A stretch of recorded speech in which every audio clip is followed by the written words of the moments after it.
नमस्कार, जय हिंद, जय भारत। भारतीय अवाम ताकत दल अपने भारतीय भाई बहनों अर्थात अपने देश भारत की जनता अर्थात अपनी भारतीय अवाम से भारतीयता आधारित आपसी श्रद्धा, भारतीयता आधारित आपसी स्नेह, भारतीयता आधारित आपसी प्रेम, भारतीयता आधारित आपसी अखलाक मोहब्बत, भारतीयता आधारित आपसी सहयोग, भारतीयता आधारित आपसी सम्मान, भारतीयता आधारित आपसी एकता, भारतीयता आधारित आपसी भाईचारा तथा भारतीयता आधारित आपसी सद्भाव को समझने व उसे आत्मसात करके वैसा ही और उसी अनुसार आचरण एवं व्यवहार करने हेतु और इसके समस्त भारत में प्रचार प्रसार करने हेतु और इसकी अहमियत और महत्व को प्रत्येक देशवासी को समझाकर उसे अपनाते हुए वैसा ही और उसी अनुसार आचरण एवं व्यवहार करने हेतु और प्रत्येक देशवासी को अपना ही भारतीय भाई बहन मानकर, समझकर, अपनाकर उनके साथ वैसा ही और उसी अनुसार आचरण एवं व्यवहार करने हेतु सतत, सदैव और हमेशा अदब के साथ, आदर के साथ अर्ज करता है, विनती करता है। देखिए, ईद के मौके पर भी हमारे देश में ये जो राजनीतिक दल हैं और जो सरकारें चला रहे हैं उसमें जो है जो उपद्रवी इसमें विघ्न माने डालना चाह रहे थे वो विघ्न डालने में सफल हो गए और इसमें जो है योगी आदित्यनाथ माननीय मुख्यमंत्री उत्तर प्रदेश का जो शासन की जो पद्धति है और वहाँ पर बड़ी शांति से ईद मनाया गया और कोई भी इस तरह से उत्पात नहीं हुआ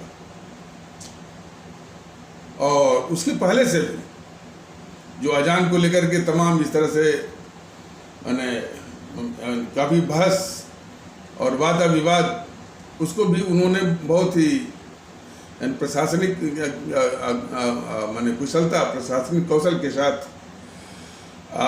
उसको उन्होंने जो है नियंत्रण किया और अजान की जो लाउड स्पीकर की जो ध्वनि का जो स्तर है उसको नियंत्रित करके और जो नहीं करते थे तो मंदिरों से या मस्जिदों से जो लाउड स्पीकर काफ़ी उतरवाए भी गए और खुशी लोगों ने उतरवा, एक ऐसा माहौल बनाया। उत्तर प्रदेश भारत का सबसे बड़ी आबादी वाला ये प्रदेश है। जब उसमें ये किया जा सकता है तो बाकी और प्रदेशों में क्यों नहीं, ये सवाल उठता है। और सवाल ये उठता है कि जब रामनवमी हुआ, ईद हुआ, इन अवसरों पर भी यदि हमारे देश के अवाम शांति से अपना त्योहार नहीं मना पाए तो इन सरकारों को लानत है। लेकिन सिर्फ लानत कहने से ही ये सुधर जाएंगे ऐसा तो नहीं है। ये घुटे हुए दल हैं और इसी तरह के जो माने डिस्टर्बेंस होता है, इस तरह की जो सामाजिक अशांति जो फैलती है, इसी में इनको वोट दिखता है, इसी में इनको शांति दिखती है। और आप लोगों ने गौर किया होगा कि जो राज्य सरकारें या जो राजनीतिक दल जिन प्रदेशों में ये उपद्रवी तत्वों को नियंत्रित करके रखी और उसको दूर रखा, कीपिंग एट बे, वो प्रदेश जो है वो उसको नियंत्रित कर ले गया और हमारी जो जो जो जो जो हमारे आदरणीय भारतीय भाई बहन हैं, हमारी जो आदरणीय भारतीय आवाम है, उसको उन त्योहारों पर, चाहे वो रामनवमी का हो और चाहे वो ये ईद का हो, बहुत सम्मान और शांति के साथ वो संपन्न हुआ। लेकिन जहाँ पर इन राजनीतिक दलों ने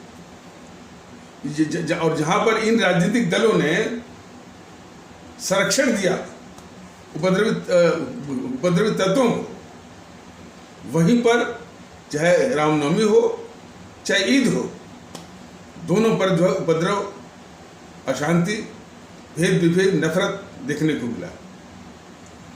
और उसका सबसे बड़ा प्रमाण क्या है? दिल्ली में जो आम आदमी पार्टी केजरीवाल है, इसका ये बराबर जो है उपद्रवियों को संरक्षण वो देता है।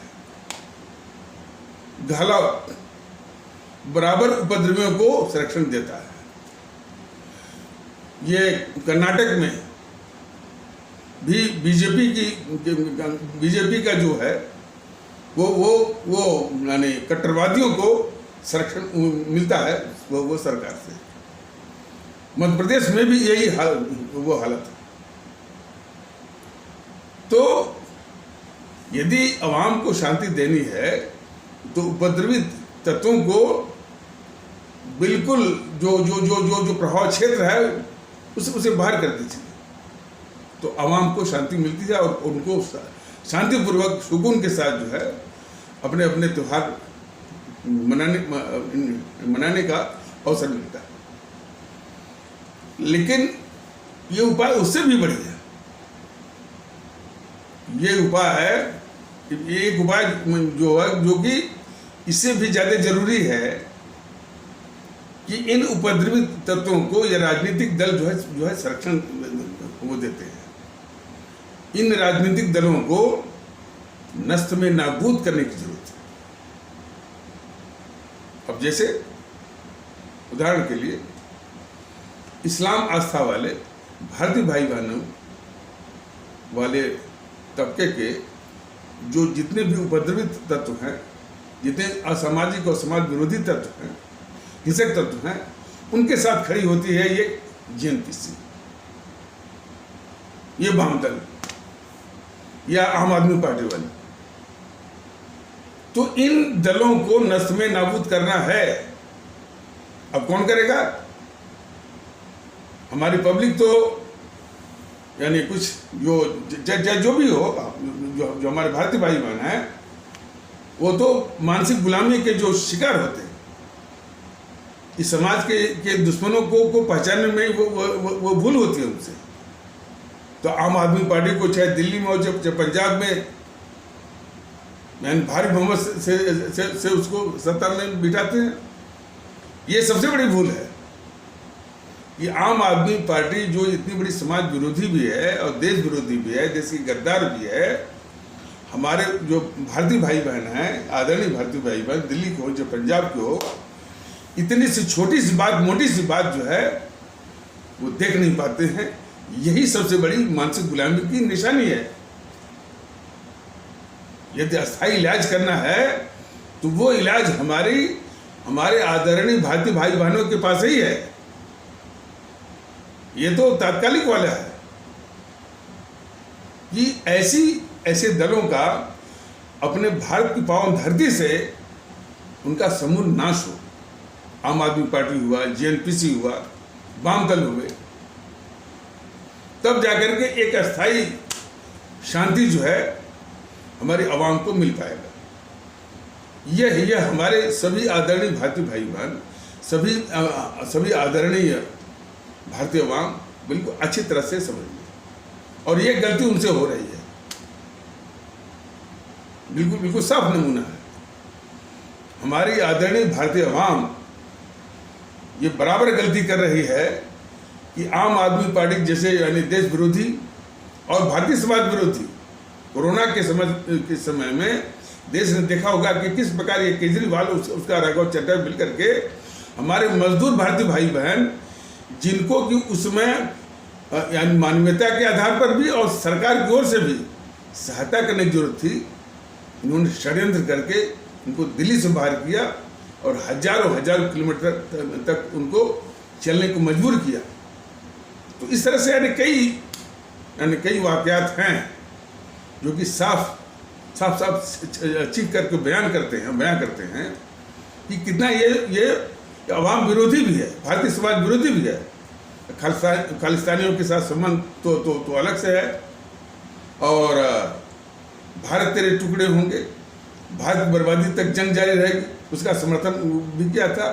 अपने योगेंद्र यादव और जो है प्रशांत भूषण से देश के खिलाफ गद्दारी वाला जो है वक्तव्य दिलवाया कि जम्मू कश्मीर में जो है जमुना संग्रह कराया जाना चाहिए।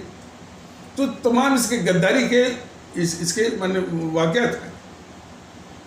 लेकिन हमारे देश की जो आवाम है वो मानसिक गुलाम की बहुत बड़ी शिकार है। देश के मुद्दों पर उसकी संवेदनशीलता लगभग उसकी शून्य है।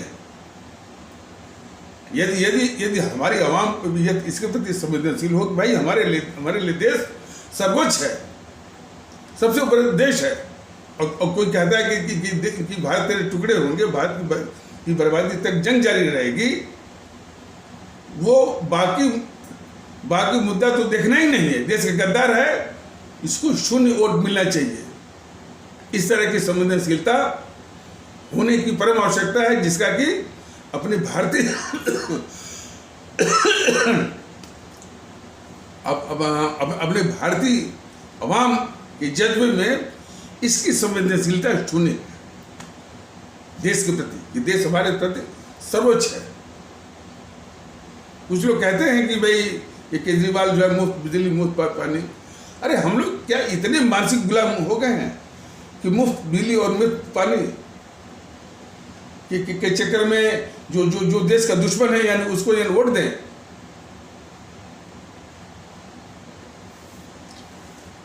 तो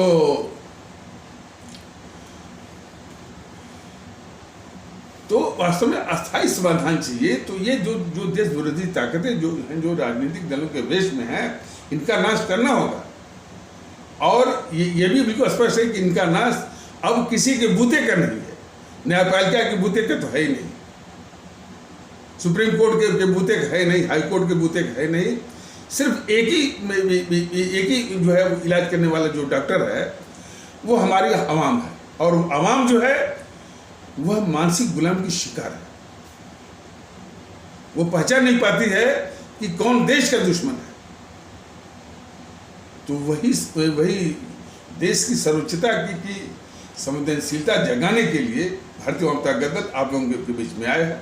अभी फिलहाल जो है संसाधन की बाधा के कारण अभी सिर्फ YouTube के माध्यम से कर रहा है, और जल्द ही जो है आप लोगों के बीच में आएगा। लेकिन ये संदेश जो है वो यानी देश के लिए और अपने भारतीय समाज के लिए बहुत जरूरी है कि ऐसी ताकतों को नष्ट में नाबूद करना हमारे आदरणीय भारतीय अवाम का, अपने आदरणीय भारतीय भाई बहनों का परम कर्तव्य है। नहीं तो आए दिन जो है इस तरह से घटनाएं होती रहेंगी, और जो है वो टीवी चैनलों के, अखबारों के, मीडिया का सुर्खियां बटोरती रहेंगी, उनके धंधे चलते रहेंगे, पिसती रहेगी हमारी वो आवाम जो कि ऐसे देश विरोधी और भारतीय समाज विरोधी ताकतों को सत्ता में बिठाती है। तो ये जो पहेली है इसका अंत जो है होना चाहिए।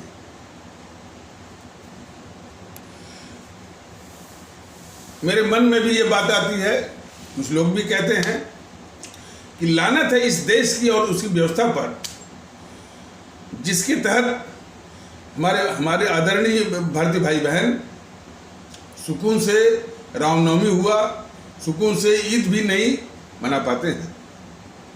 तो लानत तो है इस देश को भी और व्यवस्थाओं को भी, लेकिन उससे बड़ा लानत है इन देश विरोधी जो ताकतें हैं। तो देश विरोधी ताकतों को लानत कहिए, कुछ भी कहिए, वो तो उनके ऊपर असर नहीं होता है।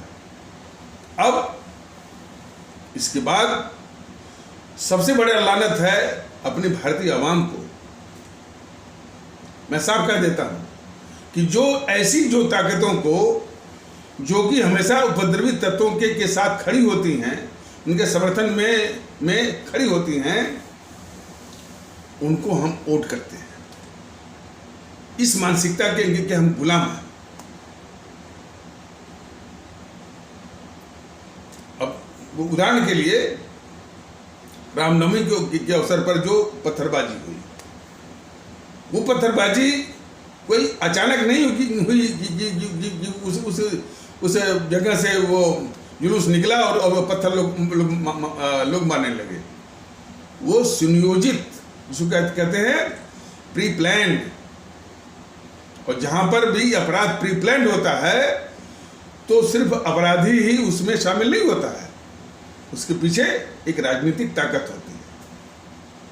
तो जितने भी पत्थरबाजी हुई है उसके पीछे ये जेएनपीसी और आम आदमी पार्टी वाले थे। जहां जहां ये पीछे रहे और कुछ तो मुखर भी हो गया, आगे भी आ गए।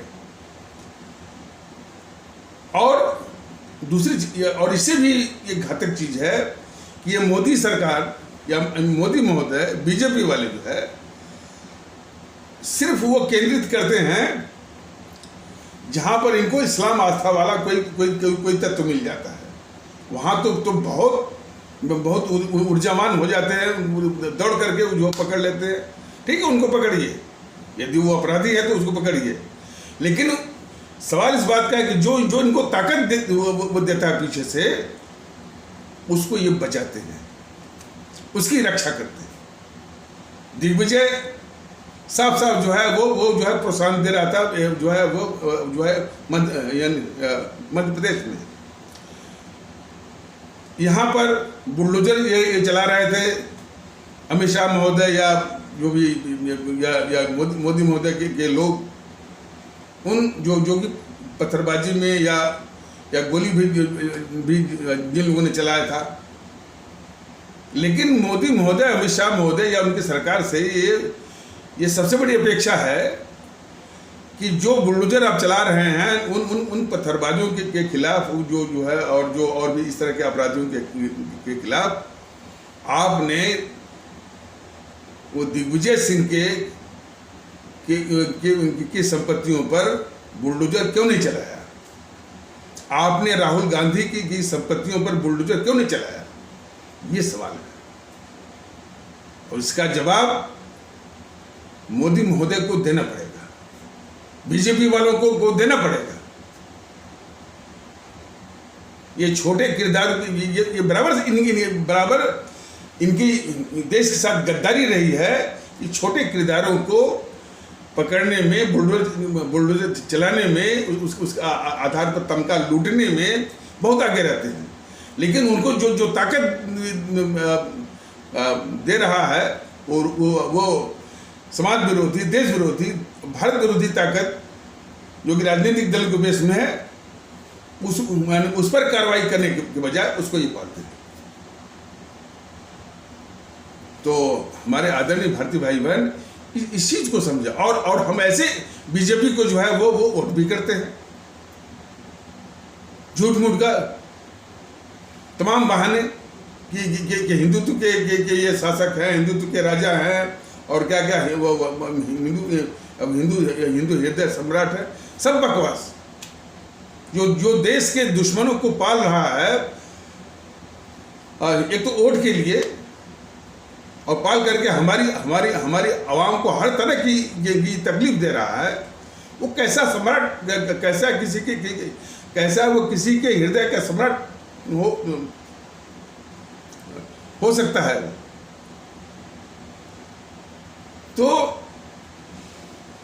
तो सारी समस्या आकर के यहीं पर आकर के हिंज करती है, टिक जाती है कि यदि हम लानत की भी बात कहें कि भाई लानत इस देश पर है, उसकी व्यवस्थाओं पर लानत है कि हमारे देश के लोग रामनवमी जैसे और ईद जैसे मौक़ों पर भी सुकून से अपना त्योहार नहीं मना पाते हैं। तो लानत भारत और उसकी व्यवस्थाओं पर तो है, इसमें कोई शक नहीं। लेकिन उससे भी बड़ी लानत इन जो है राजनीतिक दलों पर है लेकिन जो राजनीतिक दल तो खुद ही समाज विरोधी हैं, उनको लानत कहिए चाहे कुछ भी कहिए, उन पर असर नहीं होता है। उनको सिर्फ वो सत्ता के लालची है। सत्ता मिल गई, अब कुछ भी उनको कहते रहिए। जैसे केजरीवाल है, इसको सत्ता मिल गई, इसको गद्दार कहिए, फलाने कहिए, ढिकाने कहिए। अब बहुत उग जाएगा तो पंजाब पुलिस वो भेज देगा, लेकिन कोई असर नहीं होगा इस पर। तो लानत यदि इसको कहा भी जाए केजरीवाल को तो कोई असर नहीं है। सबसे बड़ी लानत है अपनी आदरणीय भारतीय आवाम के ऊपर कि ऐसी देश विरोधी गद्दार ताकतों को ये हमारी आवाम जो है मानसिक गुलाम का शिकार बन करके, यानी मानसिक गुलाम समझ माना कि देश के दुश्मनों को भी न पहचान पाने का अंधापन। ये सवाल तो बार बार भारतीय जनता दल कर रहा है कि हमारे दिल्ली के आदरणीय भारतीय भाई बहन, हमारे दिल्ली के आदरणीय हमारे दिल्ली के मतदातागण आदरणीय भारतीय भाई बहन क्यों नहीं इसको पहचान पाए शुरू से। ये देश के लिए घातक है। बीजेपी तो देखिए वही चीज बार बार लोग कहते हैं कि आप एक ही चीज बार बार, अरे भाई समस्या तो अपने स्थान पर पड़ी हुई है। दिन रात हमारी आवाम सुकून से इन त्योहार को नहीं मना पाती है। योगी आदित्यनाथ ने व्यवस्था कर दी, वो बाकी प्रदेशों के लिए एक मिसाल है। लेकिन बाकी प्रदेश जो और हमारे जो भारतीय भाई बहन हैं, न तो शांति से, न तो सुकून से रामनवमी मना पाते हैं, न तो ईद मना पाते हैं। तो वो समस्या ये बार बार आती है, रिकरिंग आती है। और टीवी चैनलों पर हिंदू मुस्लिम वो चल रहा है। तो इस समस्या के विषय में जागरूकता तो बोलनी पड़ेगी। इनको बराबर हिंदू मुस्लिम करने में शर्म नहीं आती है। और वो हम पर वो आरोप वो लगाते हैं कि साहब एक ही चीज को बार बार करते हैं। समस्या तो वही है ना, वही समस्या है। समस्या क्या है कि ये बीजेपी मोदी सरकार जो है, जो इस तरह के जो तत्व हैं जो कि माने उपद्रव करते हैं और इस तरह का माने वो विध्वंस करते हैं, उन पर तो बहुत सक्रिय दिखती है, बुलडोजर वो चलाती है। लेकिन ऐसे तत्वों को जो ताकत देता है उसको ये बचाते हैं।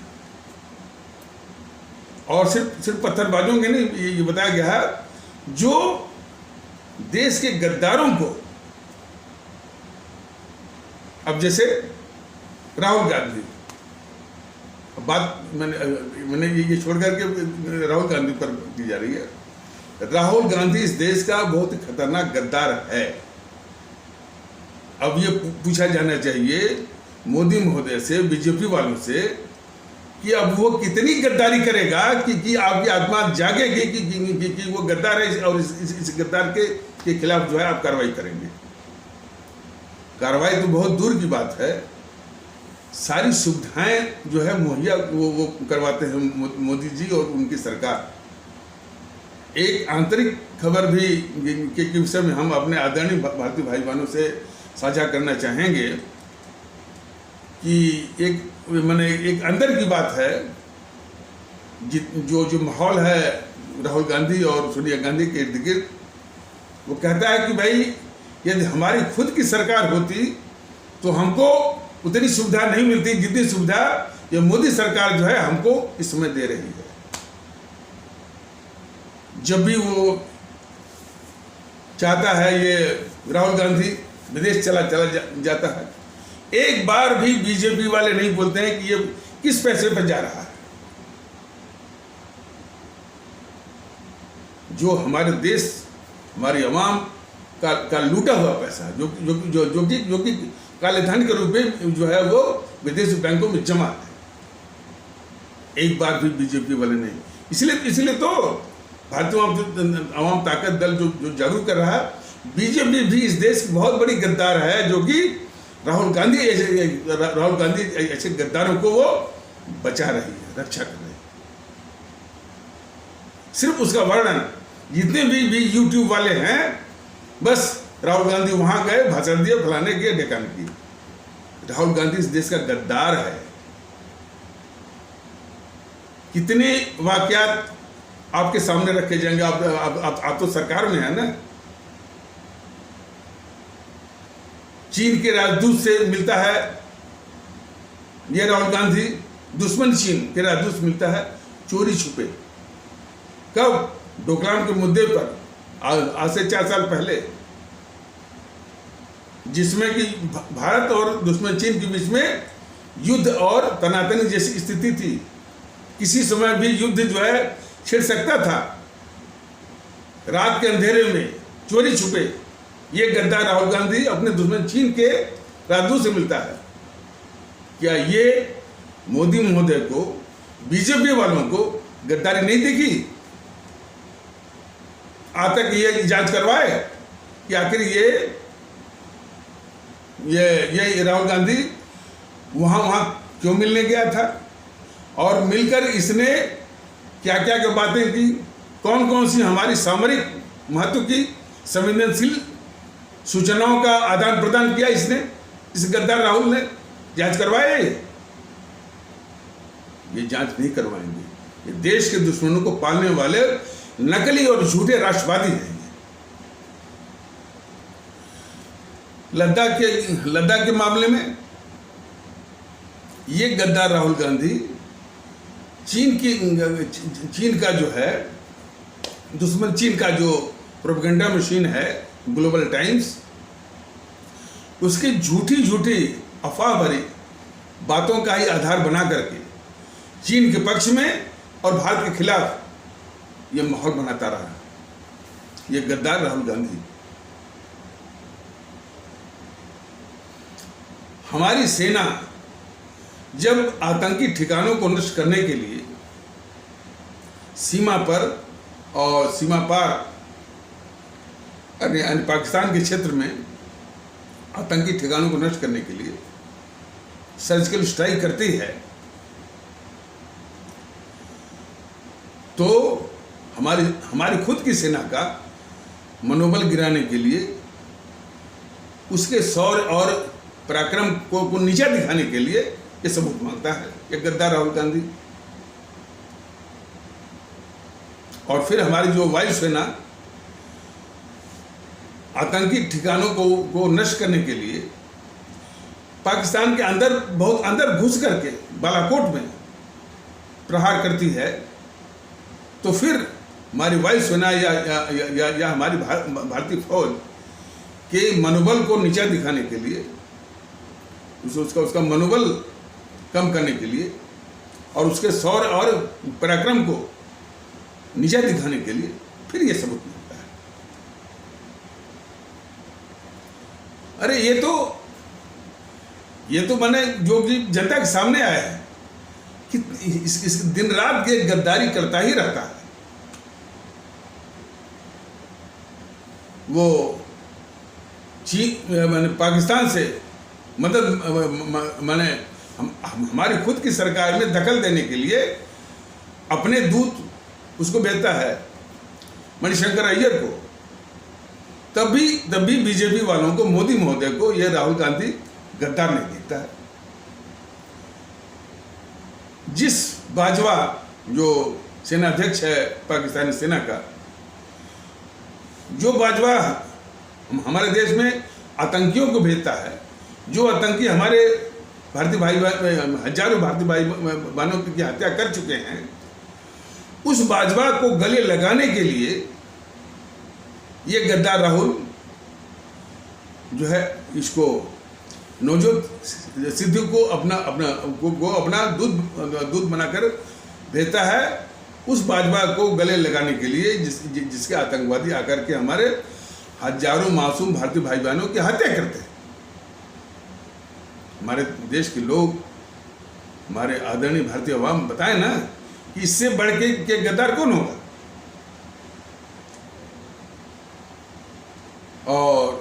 दूसरी ओर अपने राहुल गांधी अपने किसी नेता से अपने इस देश के सेनाध्यक्ष को सड़क का गुंडा कहलाता है। तमाम ये वाकयात हैं। लेकिन बीजेपी वालों का षड्यंत्र ये है कि ये गद्दार राहुल गांधी को हमारा देश, हमारी आवाम देश के गद्दार के रूप में बेनकाब न हो, ये उसका षड्यंत्र। इसीलिए बीजेपी के जितने सिपह सालार हैं यूट्यूब पर चाहे जो बात करने वाले, बस यही कहते हैं ये नासमझ है, इसको बोलने की तमीज़ नहीं है, इसको अकल नहीं है, अकल का कच्चा है। वो इसलिए बोलता है कि एक ओर से आलू डालो, दूसरे ओर से सोना निकालो, ये इस तरह से बोलता रहता है। संसद में भी कभी जो है मोदी जी को आंख मारेगा और क्या कहने कि वो गले पड़ जाएगा, इन्हीं से बातों को। क्यों? इसका जो घातक चरित्र है गद्दारी का, उसको ढकने के लिए बीजेपी के सिपह सालार, बीजेपी अपने सिपह सालारों से ये षड्यंत्र कर रही है उसके गद्दारी के पाप को छिपाने का। इसीलिए तो बीजेपी का जो असली जो चेहरा जो सामने आया वो ये गद्दारी का, कि गद्दारों को की रक्षा करना और उनके गद्दारी के पापों को ढकना। और इसीलिए एक और ये इन्होंने हथकंडा चलाया है कि भाई इस राहुल गांधी को गद्दार मत मानिए, गद्दार के रूप में मत समझिए, इसको मैंने वही नासमझ है, अधकचरे दिमाग का है, तमीज़ नहीं है बोलने की, कहने की, और बेसहूर है, 52 वर्ष का बच्चा है और हमेशा विरोध करने की इसकी आदत है। अधिक से अधिक इसको पप्पू मानिए भाई, देश का गद्दार मत मानिए। ये साजिश है बीजेपी की। तो जब तक बीजेपी का इस तरह से रहेगा, और इतना ही नहीं, सोनिया गांधी हुआ, राहुल गांधी हुआ, जो भी कट्टरवादी तत्व हैं हमारे इस्लाम आस्था वाले भारतीय भाई बहनों के, और कट्टरवादी जो संगठन हैं PFI, सिम्मी, इसके साथ खड़े होते हैं। जाकिर मूसा नाइक इतना खतरनाक वो आतंकवादी और अलगाववादी, जो अब तो भाग करके वहाँ चला गया है मलेशिया में, उसके साथ आने कौन खड़ा था? ये खड़ा था दिग्विजय के खिलाफ इन बीजेपी वालों ने क्या कार्रवाई की? और कार्रवाई तो छोड़ दीजिए, कार्रवाई तो छोड़ दीजिए, ये फैलाए हुए हैं कि ये सब विरोध पक्ष हैं, जो देश के साथ गद्दारी करे उसको ये बीजेपी वाले बोल रहे हैं विरोध पक्ष। जो देश के साथ गद्दारी कर रहा है, जो दुश्मनी कर रहा है, उसको मीडिया वाले बोलते हैं ये विरोध पक्ष हैं, और इस विरोध पक्ष को मजबूत होना चाहिए। ये देखेंगे तो हमारी आवाम का और हमारे देश के कई दुश्मन हैं, कई रूपों में हैं। ये मीडिया वालों से पूछा जाना चाहिए कि इन गद्दारों को आप जो है विरोध पक्ष बोलते हैं। हमारी आवाम से तो गलती हो रही है, और उसी को जागरूक करने के लिए भारतीय आवाम ताकत दल ये मैदान में उतरा है कि आप देशभक्ति का जज्बा लाइए, भारतीय एकता का जज्बा लाइए, अपनी आवाम से मोहब्बत करने का जज्बा लाइए। और आवाम से मोहब्बत करने का मतलब यह है, आपको फर्क तब नहीं करना है, आपको एक ही दृष्टिकोण अपनाना है कि ये पूरे देश के लोग, हमारे 135 करोड़ अपने भारतीय भाई बहन हैं, बस इससे आगे आपको नहीं बढ़ना है। तो ये सिखा रहा है। तो अपनी आवाम को मानसिक गुलामी का मूल मतलब यही है कि हमारी आवाम ये पहचाने में बहुत भूल कर रही है कि हमारे समाज का, हमारे देश का दुश्मन कौन है और उसको ओट कर रही है। ये मानसिक गुलामी की सबसे बड़ी पहचान, सबसे बड़े निशानी है। और ये मानसिक गुलामी का एक ऐतिहासिक उसकी जड़ है। हमारे परम आदरणीय राष्ट्रभक्त शिरोमणि नेताजी सुभाष चंद्र बोस ने जब यह नारा दिया कि तुम मुझे खून दो, मैं तुमको आज़ादी दूंगा, उसका क्या मतलब था कि आप कुर्बानी और शहादत के लिए मानसिक रूप से पहले आप तैयार होइए, तभी जाकर के आज़ादी पाने के नैतिक रूप से अधिकारी आप बन सकते हैं। उसका लबाब यही था। कितने लोगों ने उनकी इस आह्वान पर साथ दिया। वो मानसिक गुलामी की एक बहुत बड़ी मिसाल, बल्कि काफी लोग इस गद्दार मोहनदास करमचंद गांधी, गद्दार जो है ये जवाहरलाल नेहरू, यही पीछे पड़े रहे। कई समर्थन में तो हम थे। और इसी चीज को भांप करके कि ये जो कांग्रेस है पक्की की पक्की जो है वो दलाल बन गई है, अंग्रेजी सरकार की, उसकी मुखबिर बन गई है। सॉफिस्टिकेटेड वर्ड्स में कुछ भी कहते रहिए कि वो सेफ्टी वाल्व है, क्या है। अब ये विषय उधर न भटक जाए, लेकिन ये अंग्रेज भी मानते थे कि ये गांधी जो पक्का दलाल है। और उसको किस रूप में कई ब्रिटिश एमपी, ये उनके मन में अवधारणा थी कि ये गांधी जो है उनका पक्का दलाल है। और एक एमपी ने तो खुले आम में कह दिया था कि Gandhi is the only trusted Indian British policeman. मैं फिर सुन कर रहा हूँ, एक ब्रिटिश एमपी ने कहा था कि there is only one trusted British Indian policeman, that is Gandhi. ये तो उनकी अवधारणा है। देश के लोग इसको पहचाने नहीं, पहचाने ना। आज भी वो देश का बाप बन के बैठा हुआ है। तो जिन देश के दुश्मनों ने उसको बाप बनाया वो अपनी उनकी एक बहुत बड़ी साजिश थी, एक ढाल के रूप में उसको पेश करें। ये बीजेपी जो अपने को राष्ट्रवादी कहती है, राष्ट्रभक्त कहती है, वो भी उसी गद्दार मोहनदास करमचंद गांधी का, जो कि वो अंग्रेजी सरकार का एक बहुत ट्रस्टेड ब्रिटिश इंडियन पुलिसमैन, उसका दलाल था। वो दलाल ही आप कह सकते हैं। वो उसकी ये पूजा कर रहे हैं। तो बीजेपी की गद्दारियां जो है वो कई रूपों में है। बाकी नाम को ही भुनाते हैं।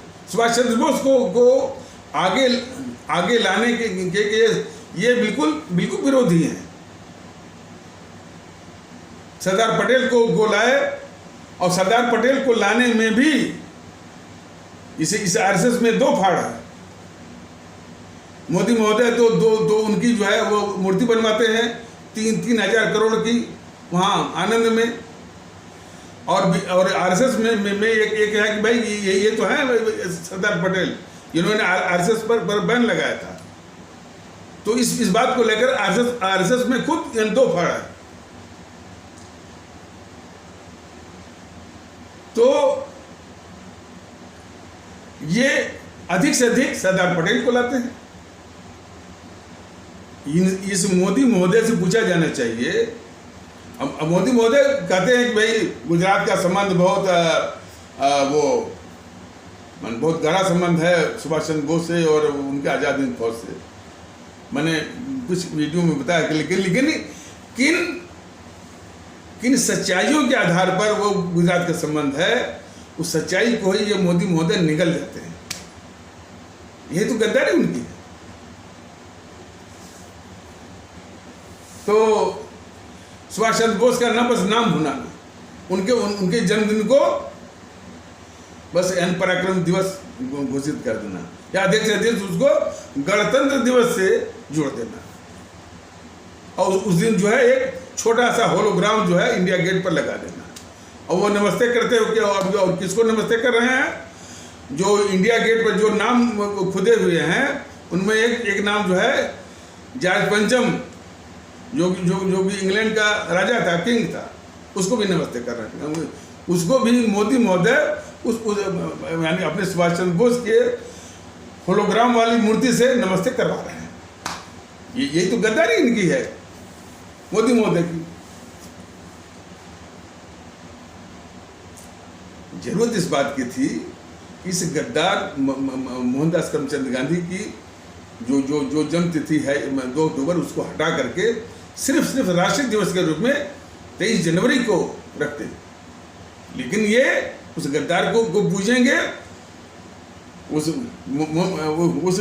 मोहनदास करमचंद गांधी को, और हमारे जो परम आदरणीय राष्ट्र महानायक, राष्ट्रभक्त शिरोमणि नेताजी सुभाष चंद्र बोस की जो है 23 जनवरी की जो उनका जन्मतिथि है, उसको गणतंत्र दिवस से जोड़ेंगे। और होलोग्राम इंडिया गेट पर लगवा करके जॉर्ज पंचम को नमस्ते ये करवाएंगे। ये सारी गद्दारियां जो है देश की आवाम को जानना चाहिए।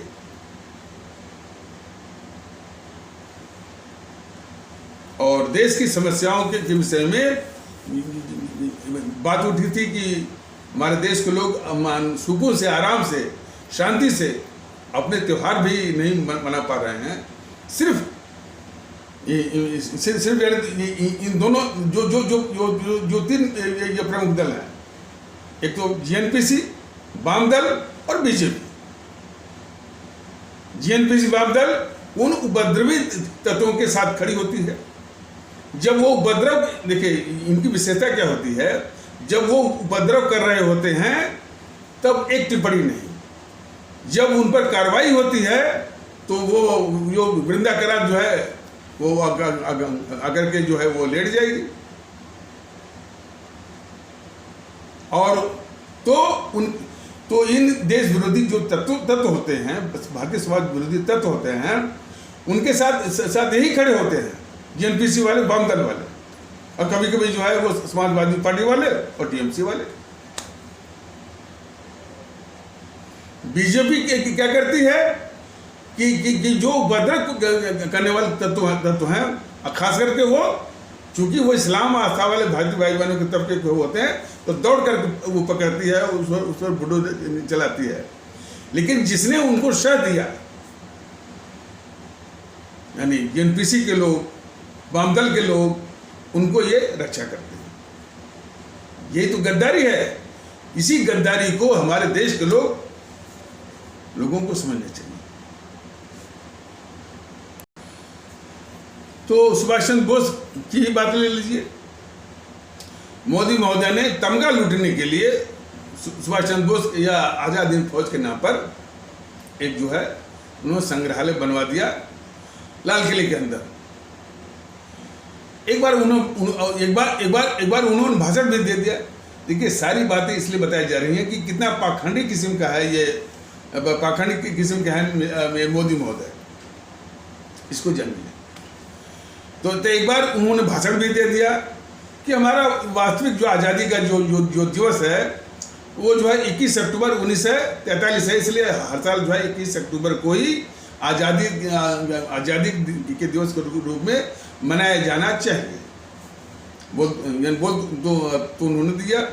जब 21 अक्टूबर आया तब ये मोदी महोदय पाँव खींचने लगे। लोगों ने जब कहा कि साहब जो 21 अक्टूबर आया है और आज़ादी के दिवस के रूप में उसको सेलिब्रेट करने के लिए, मनाने के लिए चलिए, तो यह बात सुनी गई है। और ये मैं नहीं कह रहा हूँ, वो पुष्पेंद्र कुलशेठ कह रहा था। पुष्पेंद्र कुलशेठ को तो आप सभी लोग जानते होंगे।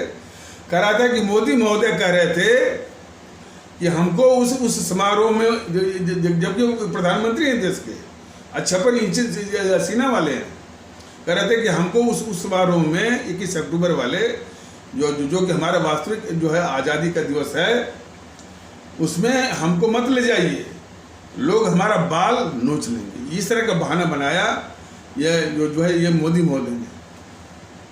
बताइए इस बात को कौन मानेगा, मोदी के इस बहाने को? जिसके पीछे 3 से 3 MP हों खुद के, और 30 से 35 या 30 से 40 NDA के MP हों, वो कह रहा है कि 50-55 MP वाला जो है ये राहुल गांधी इत्यादि जो है उसका बाल नोच लेंगे। इस तरह का झूठ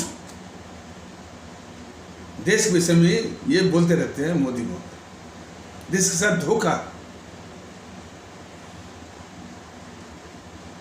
अब महंगाई की बात है, महंगाई सिर्फ जो है डीजल पेट्रोल या डीजल के दाम के बढ़ने के कारण जो है वो आई है ये महंगाई।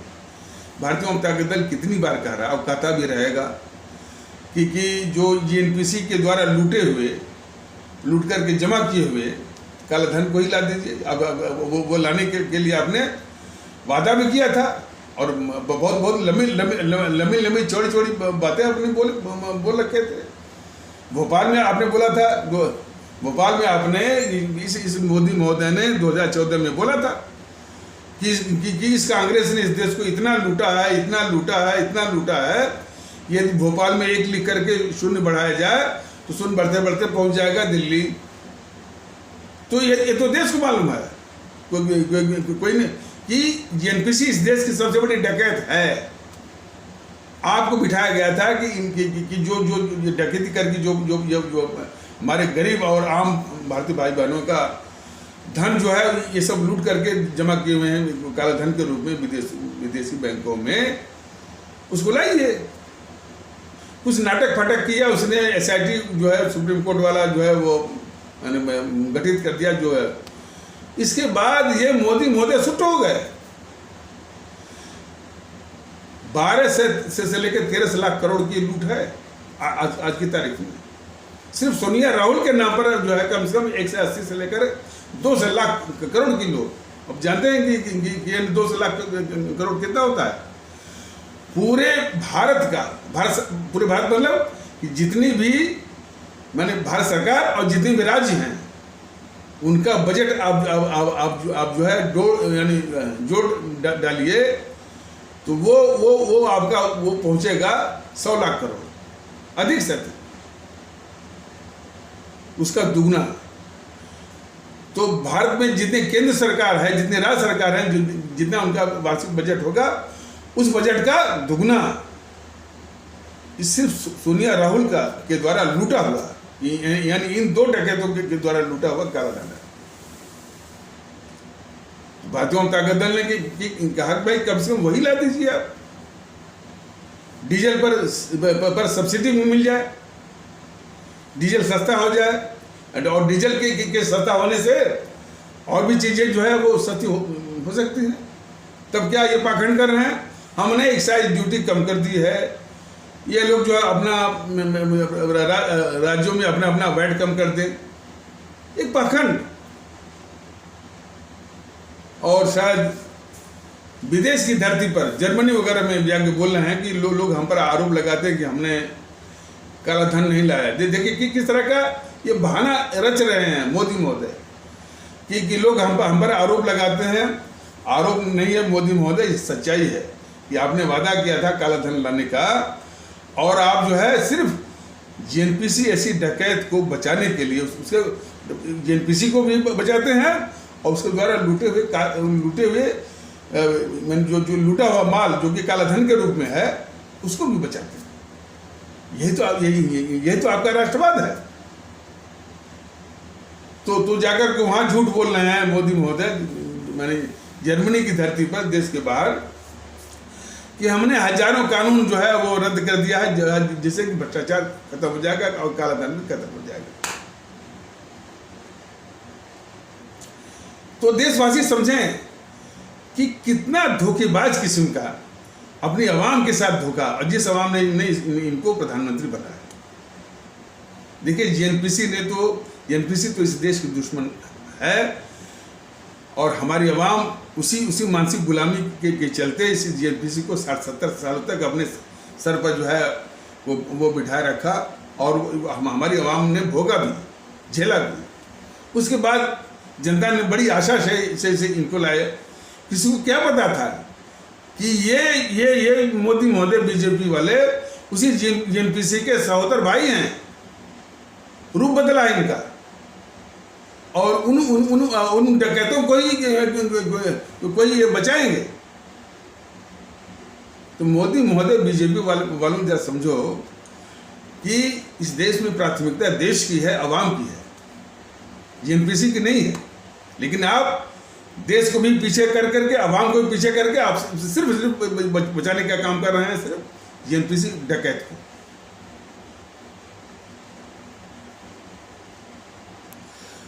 तो राहुल गांधी पर जो चर्चा हो रही थी, जो उसने गद्दारी किया, वो नेपाल में उस महिला की शादी के समारोह में शामिल हुआ था। ये गद्दार राहुल गांधी, जो कि नेपाल सरकार को उकसा करके एक नक्शा जारी करवाई, कुछ भारत का हिस्सा अपने देश के नक्शे में जारी करवा करके उसको जो है एक विवाद खड़ा किया भारत के साथ। उस महिला की शादी में ये गद्दार गया था राहुल गांधी, जो देश के खिलाफ खिलाफत करता रहे, उसी के साथ इसका मन बसता है। और जिसके साथ वो फोटो दिख रहा था, कुछ लोग कह रहे थे कि ये चीन की जो राजदूत है नेपाल में, वही थी उसमें। तो ये जिनके हाथों में हमारे देश के अवाम ने, हमारे आदरणीय भारतीय भाई बहनों, सत्ता सौंपी है कि इन देश के दुश्मनों से हमारे देश को, हमारे अवाम को रक्षा करिए, तो ये हमारी आवाम की रक्षा नहीं कर रहे हैं, हमारे देश की रक्षा नहीं कर रहे हैं। देखिए, जब रक्षा की बात होती है तो हमारे आदरणीय भारतीय भाई बहन बहुत गौर से समझे कि हमारी सीमाओं पर जो रक्षा की जा रही है, वो हमारी भारतीय सेना कर रही है। वो तो हमेशा जो है देश के प्रति समर्पण के भाव से कर रही है, और हमेशा करती रही है। उसका रिकॉर्ड रहा है। ये उसको ठीक से उसको अस्त्र शस्त्र मिल जाए, तो वो विश्व के किसी भी सेना को परास्त करके अपना शौर्य और पराक्रम दिखाती रही है, और वो हमारी सरहदों की हिफाजत भी कर रही है। लेकिन देश के अंदर इन ताकतों का नाश करने की बजाय कोई हमसे वो सवाल भी कर रहा था कि साहब, आप कहते हैं कि जो है इस सोनिया को, राहुल को, प्रियंका को उनका नार्को टेस्ट और पॉलीग्राफ टेस्ट और साइको टेस्ट करा करके इटली भेजिए, किस कानून के तहत? मैं तो डंके की चोट पर कहता हूं, जहां देश हित की बात हो, बशर्ते आपके मन में इसके प्रति साफ गोई हो, नियत साफ हो। देश हित में कोई भी काम करिए, उसके लिए किसी नियम की आवश्यकता नहीं, बस दिखना चाहिए कि देश के लिए आप काम कर रहे हैं, जिससे आवाम को नियम तो बन जाएंगे, बाद में कानून भी बन जाएगा। लेकिन जो हमारी आवाम जो भेंट उसके चढ़ जाएगी। अब बताइए, जितनी हिंसा हुई यहाँ पर दिल्ली में, हिंसा सी एक नाम पर, वो जीवन वापस वो जीवन मोदी महोदय या बीजेपी वाले जो है वो जीवन वापस लौटा पाएंगे? नहीं ना, कोई नियम है उनके पास। इसलिए तो भारतीय जनता पार्टी दल कर रहा है कि भाई इस देश को निजात दिलाइए, मोदी महोदय, बीजेपी वालों को कम से कम शुरुआत करिए। सोनिया, राहुल, प्रियंका को ये 3 टेस्ट करवा लीजिए, पॉलीग्राफ, नार्को और साइको, ताकि उनके मन की मंशा जो है का पता चल पाए। और ये मंशा जो है देश को भी बता दीजिए, बहुत जरूरी है कि कितने खतरनाक किस्म के हैं देश के दुश्मन। तब इनको पैक करके वहाँ भेज दीजिए, और ये मजाक वाली बात नहीं है, जरूरी है। और यही इलाज वामपंथियों के साथ, उसी वामपंथी में जो जो जो जो जो, जो कन्हैया कुमार है, आप शुरुआत तो करिए महोदय। और जो केजरीवाल को भी भेज दीजिए साथ में, जो कि केजरीवाल जो है इसी जेएनपीसी का एक रूप है, इनकारनेशन है, अवतार है। इसलिए कि सुकून और रक्षा, हिफाजत आवाम की करनी है। केजरीवाल माने हिफाजत जो है आवाम की करनी है, ना कि केजरीवाल की। हिफाजत करनी है अपनी आवाम की, ना कि राहुल की। हिफाजत करनी है अपनी आवाम की, ना कि सोनिया की या प्रियंका की। ये दिमाग में आप बैठाइए मोदी महोदय। लेकिन आप ऐसा नहीं करते हैं। आपके दिमाग में सोनिया, राहुल, केजरीवाल ये देश से भी ऊपर हैं और आवाम से भी ऊपर हैं। इनके सुबह सालार पूछते हैं कि कौन सा नियम, कौन सा वो।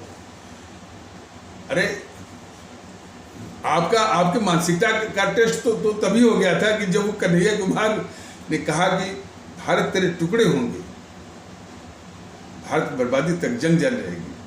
आपने क्या किया उसको? यदि देशभक्ति का थोड़ा भी अंश होता आप में तो तुरंत उसको सेना के हवाले करते। और उसके समर्थन में जो लोग भी आते हैं, चाहे वो कितने भी पावरफुल क्यों न हो, चाहे राहुल गांधी, चाहे ये केजरीवाल, सीताराम येचुरी, डी राजा, वो भी यदि सेना, और ये अखिलेश यादव, वो भी यदि सेना के हवाले हो गए होते तो क्या नज़ारा होता। एक अच्छा सा सबक मिलता देश के दुश्मनों को, एक अच्छा सा लेसन, एक अच्छा सा संदेश, पैगाम जाता अपने भारतीय भाई बहनों को। लेकिन आपने वो गद्दारी की और उसके बाद तो फिर गद्दारी करने वालों का तांता लग गया, रेला लग गया। दिल्ली हाई कोर्ट ने जिसमें जमानत दी वह देश के लिए बहुत वो काला दिवस था। उसने फिल्मी गाना लिख करके उसने दिल्ली हाई कोर्ट के जज ने दिया। लानत है ऐसे जज पर कि जो कि भारत तेरे टुकड़े होंगे, भारत की बर्बादी तक जंग जारी रहेगी, उसको वो जमानत दे रहा है, वो भी फिल्मी गाना लिख करके।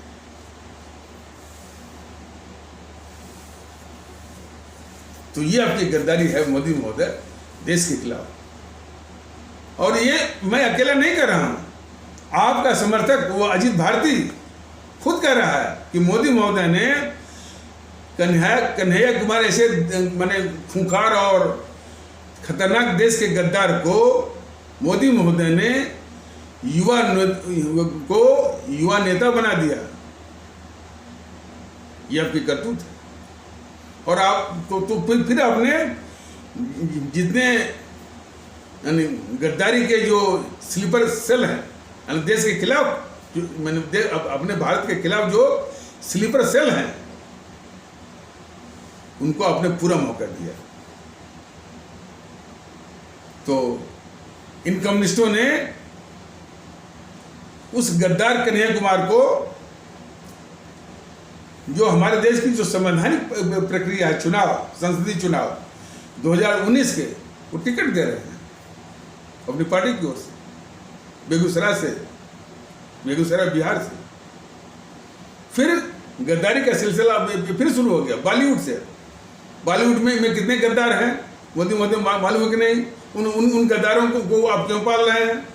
नासिरुद्दीन शाह, जावेद अख्तर, आमिर खान, वो विनोद कश्यप, और जो है दीपिका जो है वो पडुकोन, महेश भट्ट, ये सब गद्दार तो हैं। और कौन है? क्यों पाल रहे हैं आप? क्या जरूरत है यानी इनको पालने की?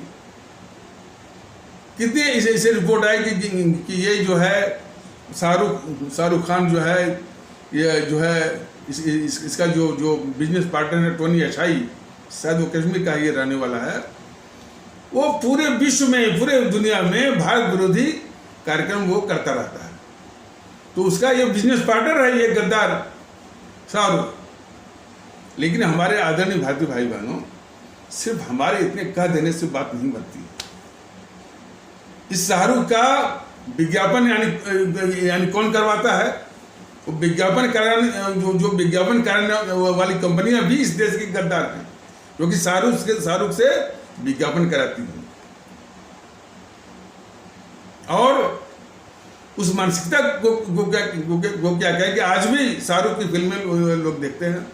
उस मानसिकता को आप क्या कहेंगे जो कि शाहरुख जो अभी भी शाहरुख का फैन है?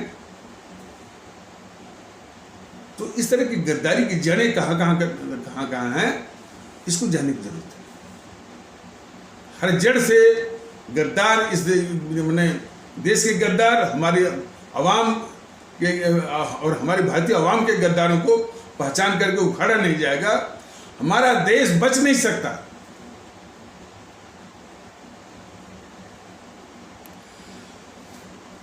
तो राहुल गांधी के नेपाल में शामिल होने का, लेकिन राहुल गांधी के विषय में तमाम इस तरह से बर्निंग क्वेश्चंस हैं जिनको ये ढकती रहती है ये बीजेपी और ये मोदी महोदय। आखिर किस पैसे, ये सवाल जो है मोदी महोदय से है कि किस पैसे पर वो जो है साल के 12 महीने में से 9 महीने जो वो बाहर जो है वो ऐश करता रहता है, किसके पैसे से? बताइए, मोदी महोदय बताएं कहाँ से पैसा आता है? कोई उसका बिजनेस है, कोई उसका व्यापार है, कोई उसका उद्योग है। वो सिर्फ जो है हमारी गरीब अवाम का, हमारे आम अवाम का लूटा हुआ पैसा है, उसी को वो जा रहा है। और शर्म आपको नहीं आती है कि हमारी आवाम के लूटे हुए पैसे के आधार पर वो ऐश कर रहा है, जाकर विदेशों में ऐश करता है, और आप भारत सरकार के प्रधानमंत्री होते हुए जो है उसको ऐसे गद्दार को ऐश करवा रहे हैं। वीजा कौन दे रहा है? कैसे जा रहा है वो?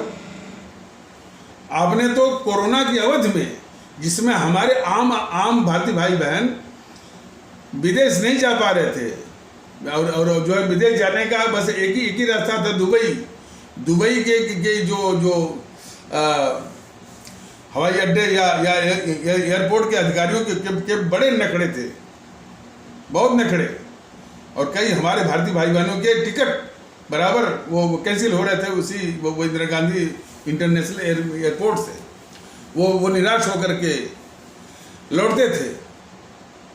ऐसे में मोदी महोदय ने आपने खुद उसके लिए स्पेशल फ्लाइट एयर इंडिया की स्पेशल फ्लाइट की आपने व्यवस्था कराई, जो कि यहाँ से नई दिल्ली से दुबई से कतर से इटली या मिलान। ये तो आपकी गद्दारी है। शायद कोई वैनिटी कार वो कस्टम में फंस गई थी, उसको जो है आपने वो छुड़वाया। तो जो गद्दारी जो भी कर रहा है ये राहुल गांधी, वो मोदी महोदय आपकी शप कर रहा है। कैसे उसको वो वीजा मिल जाता है? आमिर खान को जब चला गया था, आमिर खान जो वो भी गद्दारी है। आमिर खान जब चला गया था वहाँ टर्की, तो उसको वीजा जो है किस सरकार ने दिया? आपकी सरकार ने दिया। तो गद्दारों को किस तरह से आप जो उसको प्रोत्साहन दे रहे हैं, सहायता दे रहे हैं, हर सहूलियत गद्दारी करने के लिए मुहैया करवा रहे हैं, यह देश देख रहा है। और देश को फैसला करना है कि इस नकली राष्ट्रवादी, नकली देशभक्त को। और कुछ लोग कहते हैं कि हिंदू हृदय सम्राट बन गया। क्या सम्राट? अरे सम्राट ये क्या बनेगा? इतनी हिंसा हुई, सीए के नाम पर दो बार हिंसा हुई, लोगों की जान गई, या ये रक्षा किए? नहीं किए ना। किसान आंदोलन पर कितने लोगों की जान गई? और किसान आंदोलन तो बस एक मुखौटा भर था।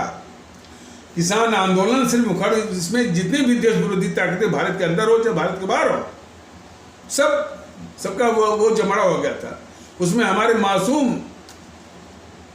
किसान भारतीय भाई बहनों के या अन्य भारतीय भाई बहनों की जान गई 7 साल के आसपास। इसका जिम्मेदार कौन है? इसका जिम्मेदार आप हैं, जो कि सारी देश विरोधी ताकतों को आपने मौका दिया। आपको आवाम की नहीं पड़ी है। देश विरुद्ध ताकतों को किस तरह से उनको सहूलियत देना, उनको बचाना है, ये आपकी वो फितरत रह गई है। और राष्ट्रीय दिवस 26 जनवरी के दिन तो आपने हद ही कर दिया। दिल्ली पुलिस के दिल्ली पुलिस बल जो कि हमारी और आवाम की रक्षा के लिए है, उसी को आपने पिटवा दिया, घायल हो गए सर। अपने देश को जो शर्मसार किया है मोदी महोदय, देश भूलेगा नहीं। एक आतंकवादी वो ट्रैक्टर चला करके हमारे दिल्ली पुलिस के ऊपर जो है चढ़ा करके मारना चाह रहा था। हालांकि उसको ये गद्दार किस्म का पत्रकार कौन है, राजदीप सरदेसाई उल्टा कर रहा था कि नहीं वो ये झूठा है। और सिर्फ एक राजदीप सरदेसाई की बात देखिए, मतलब मोदी जी के गद्दारी के तमाम कारनामे हैं। राजदीप सरदेसाई और ये अभिषेक शर्मा, पुण्य प्रसून वाजपेयी, आशुतोष और मुकेश कुमार और अमरीश कुमार, तमाम यानी ये देश के गद्दारों का वो पत्रकारों का एक गिरोह है, जिसमें आलोक जोशी है, तमाम हैं, वो शरद प्रधान है, अशोक वानखेड़े हैं। ये देश की ये खतरनाक किस्म के गद्दार है। क्यों? ये उसी जेएनपीसी जो कि इस देश की सबसे बड़ी अभिशाप है, वो सत्ता में कैसे वापस आ जाए, इसी की साजिश, इसी के तिकड़म दिन रात वो करते रहते हैं। और कुछ इतिहासकार भी हैं, इश्तियाक अहमद, राम पुनियानी, ये सारे देश के दुश्मन जो है आपकी सरकार के द्वारा जो है वो पाले जा रहे हैं। ये बता, तो इनका इलाज करने के बजाय आप पाल रहे हैं उनको। मोदी महोदय ऐसे नहीं देश वो चलता है। और जितने भी इस जेएनपीसी समर्थक बौद्धिक वर्ग है, उसके लिए कई जो है वो टर्मिनोलॉजी, कई शब्दावली लोग प्रयोग करते रहते हैं कि अर्बन नक्सल है, बारूदी बौद्धिक वर्ग है, तो ये इंटेलेक्चुअल टेररिस्ट है, सब कुछ है, लेकिन आप उसको पाल रहे हैं। एक का भी इलाज आप नहीं कर रहे हैं।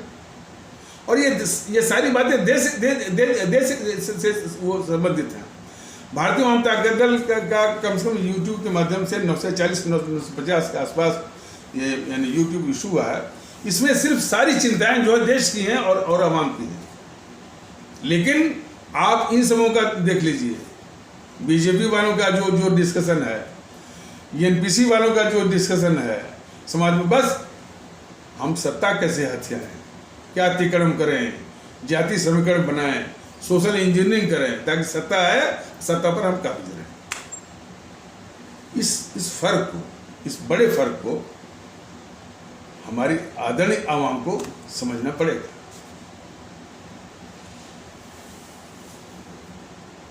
तो हमारे परम आदरणीय राष्ट्रभक्त शिरोमणि, परम आदरणीय राष्ट्र महानायक, राष्ट्रभक्त शिरोमणि नेताजी सुभाष चंद्र बोस पर भी ये बहुत गहरी स्वार्थ नीतियां राजनीति करते हैं, सिर्फ नाम बनाते हैं।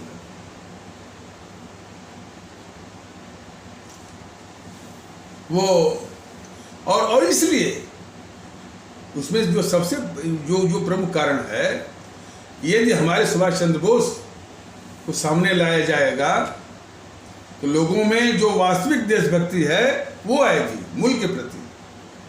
तब इनकी जो हिंदुत्व वाली जो राष्ट्रभक्ति है अपने आप वो धुल जाएगी।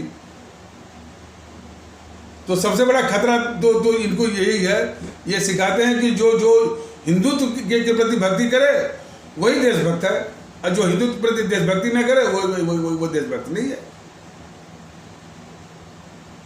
तो ये जो नकली किस्म का इनका जो देशभक्ति का एक हवा जो बनाए हुए हैं वो इनका धुल जाएगा।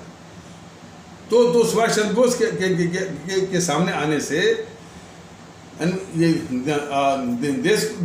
इस देश को कई लाभ है। एक तो यदि कैसे उन्होंने संघर्ष किया और और तब ये पूरी कलई खुल जाएगी गद्दार मोहनदास करमचंद गांधी की और गद्दार जवाहरलाल नेहरू की। दोनों उड़ जाएंगे और उनकी गद्दारी जो है पूरे देश के सामने आ जाएगी। किस तरह से इसने मोहनदास करमचंद गांधी ने जो है षड्यंत्र किया 1939 के चुनाव में, त्रिपुरी वाले में, वो भी देश जानेगा। और फिर सुभाष चंद्र बोस को किस तरह से मैंने चुनाव जीतने के बाद भी, कांग्रेस के अध्यक्ष पद का चुनाव जीतने के बाद भी किस तरह से षड्यंत्र किया इस गद्दार मोहनदास करमचंद गांधी ने उनको इस्तीफा देने के लिए। अब वास्तव में कैसे भड़काया इसने, वो इस तरह के देखिए तमाम ऐसे तथ्य जो कि इनकी गद्दारियों का खुलासा कर सकते हैं और देश को मजबूती दे सकते हैं। सारे तथ्यों को इन गद्दारों ने छिपा कर रखा है। तो कैसे भड़काया इसने, इस गद्दार मोहनदास करमचंद गांधी ने कांग्रेसियों को सुभाष चंद्र बोस के खिलाफ, जबकि सुभाष चंद्र बोस कांग्रेस अध्यक्ष का पद वो चुनाव में जीत चुके थे। तो क्या किया कि उसमें थोड़ा सा जान लीजिए आप लोग, उस समय का जो वायसराय था उसने एक आईबी एक विभाग होता है भारत सरकार का, आईबी की एक फाइल जो है वो के मुंशी एक नेता हुआ करते थे, के मुंशी, वो गुजरात के थे। उसके जरिए जो है वो गांधी को के पास वो उस वायसराय ने उस फाइल को पहुंचवाया, आईबी की फाइल, और उसमें ये लिखा था कि भाई हम इस बात का वो जो है संदेह व्यक्त करते हैं कि सुभाष चंद्र बोस जो है जर्मनी और जापान से मिलकर के इस देश को अस्थिर करना चाहते हैं। बस ये भड़का उसने। और इसमें शामिल कौन थे, एक जो है वो